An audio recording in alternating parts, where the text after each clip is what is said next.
Hey everyone, this workout is for Monday, May 11th. It is predominantly an arm workout, and I'm going to be taking everyone through a method that's called pre-fatigue. Basically, we're going to hold some isometric contractions where the joints and the muscles don't change length, but the tension is built, followed by some dynamic or some movement afterwards to really feel those muscles engage. As always, get your quick warm-up in, something non-specific for some cardio or whatever helps prep the mind, some stretching, some rolling for about 5 to 10 minutes. And then I'm going to guide everyone specifically through a warm-up as well. So, fun fact with Thomas Myers and a lot of his research, I've used the term fascial connections or continuities quite a bit. Our arm lines actually stem from the shoulder girdle, so we have deep and superficial for both back and front arm lines. I know all this stuff may be a little bit dorky or boring, but bear with me. Basically, for the specific warm-up, we're going to go through a tabata, so that 20 seconds on, 10 off, and then we're going to alternate either a push-up or some sort of a press to really stimulate the front side of that shoulder, followed by a row or a pull to stimulate the back side. So it'll be 20 seconds on of, say, a push-up. Take your 10-second break. The next 20 seconds will be that row. I'm going to do a bent over row in my case with some bands momentarily, and then I'm going to go back and forth between the two for the full 4 minutes, 8 total rounds, 4 of each exercise. Again, it's important to warm up those muscles that secure the shoulder before we get into those arm movements as well. So the last little insight I want to give is, obviously in these times we don't have all the resistance we probably want as far as the weight selection, the barbells, and so forth. So with pre-fatigue, one thing I challenge each and every one of you to try to do is to hit fatigue as fast as possible. Not with sloppy technique or not just simply going through the motion as fast as possible, but with these isometric holds, really try to fatigue the bicep or the tricep, depending on what exercise it is. And then with your dynamic movement afterwards, if you hit fatigue at rep 6, 7, 8, or something again before that 10 mark, that's a good thing. You're able to generate as much internal force as possible and you'll get better results because of it. All right, let me take you through the warm-up. Last two friendly reminders just before this warm-up starts is if you're doing the workout outside, what you can't see behind this camera is actually my water bottle, so make sure you're hydrating. Obviously, again, with the heat we've been having, it's definitely important to stay hydrated and make sure you're applying your sunscreen and taking preventative measures for things like that as well. So with the warm-up, again, and a very familiar one by this point, we're gonna get into that push-up for our first 20 seconds. Again, nice and tall, rigid through the torso, corkscrewing those arms in. Think of engaging by pulling yourself towards the ground. Keep the shoulders down away from the ear. Brace, breathe, push the ground away. Again, try to get that chest fully to the ground for the first 20 seconds, and this will be your odd number if you're starting with the push-up for the tabata. Secondly, you'll need a resistance band, some cans, some dumbbells, but however you want to engage, again, our back.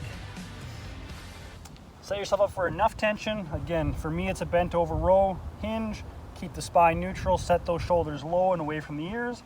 From here, brace, breathe, pull the elbows towards the hips. Feel the lats engage before you squeeze the shoulder blades to really utilize the full connectivity of that muscle. So again, you're going to be doing the push-up or some form of a push for 20 seconds. Take your 10-second break, get into the pull for the second set of 20, and then back and forth until 8 rounds is complete. Enjoy the warm-up.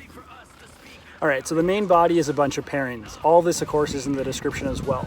But A1 is paired with A2, complete the A's before moving on to the B's, B1, B2, and so forth. The first part of every exercise is going to be that isometric hold for about 30 seconds. Again, really utilizing the contractile tissue of the muscle we're intending to work. Right after that is followed by no rest into the dynamic movement for at most 10 reps per exercise per side.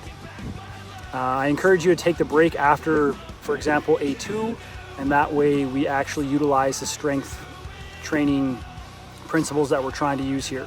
This is a hypertrophy-based workout, and if you circuit through everything, you've shifted gears into another training system and you're not going to get the results of the intended workout, which can be a frustrating thing in the long run. So please follow along and please take your breaks as well. So I have a different style of a rope here. It does not flex, bend, the tension is constant throughout. So for A1, I'm going to hold an isometric contraction at about 90 degrees with a supinated grip, so palms are facing the sky or the roof. Again, I'm trying to gather tension, squeezing my biceps, keeping my posture proud, not arching my back, and of course being able to breathe. After 30 seconds is done, again, whether or not you use a band or dumbbells or some other tool, it's going to be an alternating bicep curl. And again, I am trying to break the band or the dumbbell whatever you're using, every single curl, with the goal of not hitting 10 reps per side. That is the A's. After A2, I would take a 30 to 45 second break, go back up to that isometric hold, and follow through again. So B1 and B2 is tricep dominant. So again, I'm going to use this rope that does not flex, bend, keeps tension throughout. There's different ways to set this up top if you can. It just is not long enough for the sake of the demonstration. So if you want to set up something like this or a towel even over a door, please feel free to. What we're going to do is a neutral grip so the palms face one another. Again, for me, I'm just going to rest it here, elbow at about 90, and I'm trying to extend or straighten the elbow. And I'm using the back of the arm or the tricep, again, maintaining that proud posture, being able to breathe, holding for 30 seconds. Then what I'll do is jump right into, again, neutral grip of a banded pull down and alternating, trying to really, again, utilize each contraction as hard and as strong as possible until 10% at most have been completed. And those are the B's. All right, so for the next two, I have the isometric and even the moving exercise in a very specific position for the sake of the long head activation of the bicep for the C1 and C2, and for the long head activation of the tricep in D1 and D2. Believe it or not, both these things have massive implications on the shoulder, as the biceps attaches to the supraglenoid tubercle, which is part of the scapular shoulder, and the long head of the tricep attaches to the infraglenoid tubercle, of the scapula as well. So for anyone out there with shoulder health issues, strengthening these muscles, as boring as arms can be, is actually very, very, very purposeful. So what we're going to do is, again, our isometric for 30 seconds. What I'm going to do is basically take a stance where my back foot, if you're doing it as I am, puts the rope down to the ground. You want the upper arm or the humerus behind the rib cage. Ideally, if you had an inclined bench and could sit down where, again, the arm would just naturally be hanging below the ribs or behind the ribs, that'd be perfect. I'm just trying to modify based on what I have. So again, my elbows are well behind. I'm going to get a bit of a flexion here, and again, keeping my whole upper arm behind my rib cage. When I'm done, it's the exact same stance. Again, find the tension that is best for you. Keep the palms neutral for both exercises. And again, my elbow will not move. It's fixed here in time and space. But again, because my shoulder is in an extended position, this, although hits all or both heads of the bicep, really does hit the long head a lot more. Another way this is transferable, just for those people who kind of don't want to do this, if you barbell back squat, and again, with the bar on your back, if that gives you pain, this is an area you definitely want to strengthen as well to prevent that. Enjoy the C's. All right, so for the D's, finally finishing up with the arms before the little core circuit, what we're going to do is a narrow grip push-up hold, but as our hands are on the ground or the floor, you're going to be trying to pull the arm back. Now, of course, they should not move. This is part of that isometric or non-moving contraction, but shoulder extension is also done by the long head of the tricep, hence the exercise selection. So again, fixate yourself on the ground a little closer than you normally would. Think of pulling the elbow back towards the hip. Hold for your 30 seconds, be able to breathe, don't lose your brace. We're gonna get into that kickstand stance for D2.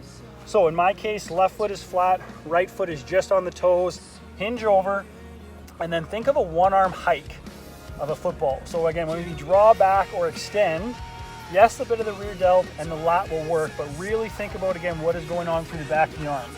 So again, when I hit my first rep, touch down so you're not using momentum, push back again, try to hold that top and squeeze, and then repeat for at max 10 on each side. Those are your D's. Have fun with all the arms, and then here's the core circuit coming up. All right, last but not least is, of course, that core circuit. Get through this 2 to 3 times. Take no to minimal break for the first 3 exercises, and after the 4th, give yourselves again about 30 to 45 seconds worth of break time. So the exercises are going to be the familiar shoulder tap for 20 total reps, followed by the dead bug for 20 total, followed by a crab hold for 30 seconds, and then an air squat held with some form of, again, a bicep curl or contraction hold. Whether or not it's, again, a band at the bottom, a kettlebell, whatever you so choose, but to really incorporate some arm work along with the bracing, the breathing as well. With the crab hold, it may be hard to see just based on, again, the ground. For me, I usually like to have my fingers pointed back to really open up the chest, externally rotate the shoulder to combat some of that desk posture, just since we're all sitting a lot more. But honestly, as long as you are pushing the hands through the ground, try to get as much external rotation as you can, but of course with no pain. So for the shoulder tap, again, top of your push-up position, a little bit wider with the feet, with minimal to no change in positioning, right hand to left shoulder, and vice versa.